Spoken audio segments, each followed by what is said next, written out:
Well, hey out there, school leaders. Dr. Tom Miller here, just getting my afternoon workout in. Thinking about you. I'm thinking about you because, at this time of the year, there's so much busyness, right? Oh, I'm so busy. I know you're busy, right? But here's the thing. If people think you're busy, that means that your body language is telling them that you're busy, right?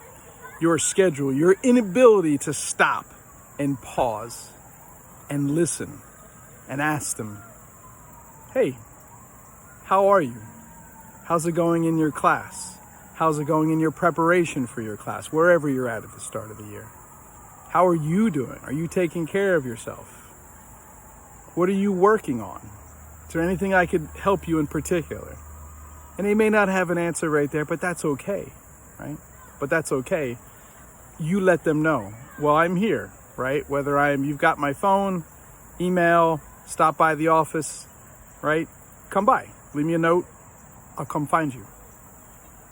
See, because at this start of the year, most of us leaders, right? We were in a position of being a teacher one time. And we didn't need anybody. Right?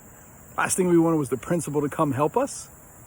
We were working, getting our classroom ready. We were flying around, seeing who we could help, right? All those new people, getting them kind of on our side. Because we were productive leaders. Now remember though, there's 5 levels of leadership and production is the 3rd level. Level 5 is pinnacle. Level 4, that may be the most important, is people development.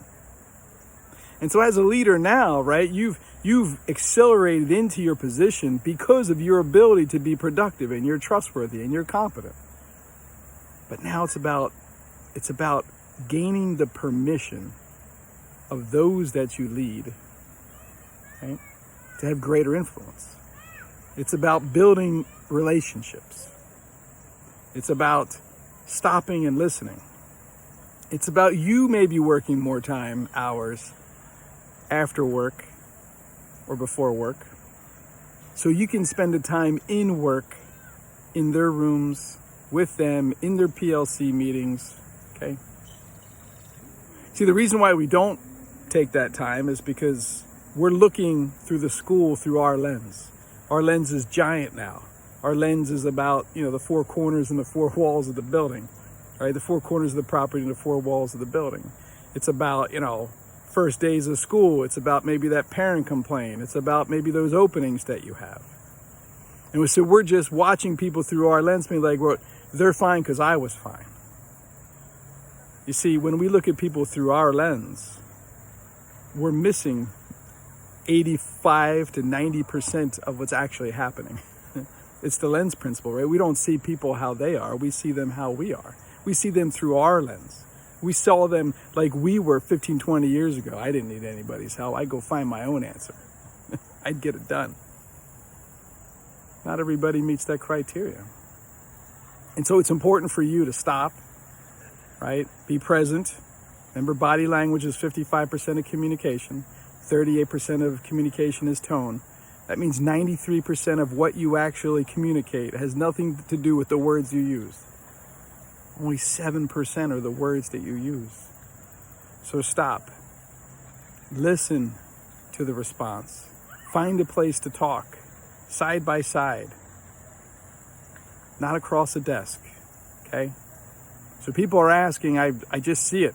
How do you build relationships? You build relationships by getting off your own agenda and getting on the agenda of others.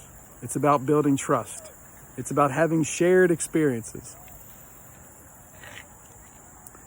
And there's reasons why we don't build relationships is ego and time and busyness. Well, I can tell you right now, if you take the time to build relationships over this first quarter of the school year, really deep relationships, I guarantee you the last 3 quarters of the year are going to be smooth because you've got buy-in, you've got commitment, and you've got credibility with those that you lead.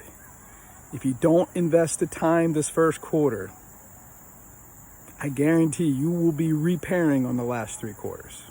All right, so take the time starting now. whenever you watch this, right? Make sure you're being present, asking questions, listening to understand, not listening to reply, listening to see how you can help, not do something for somebody, right? But help them.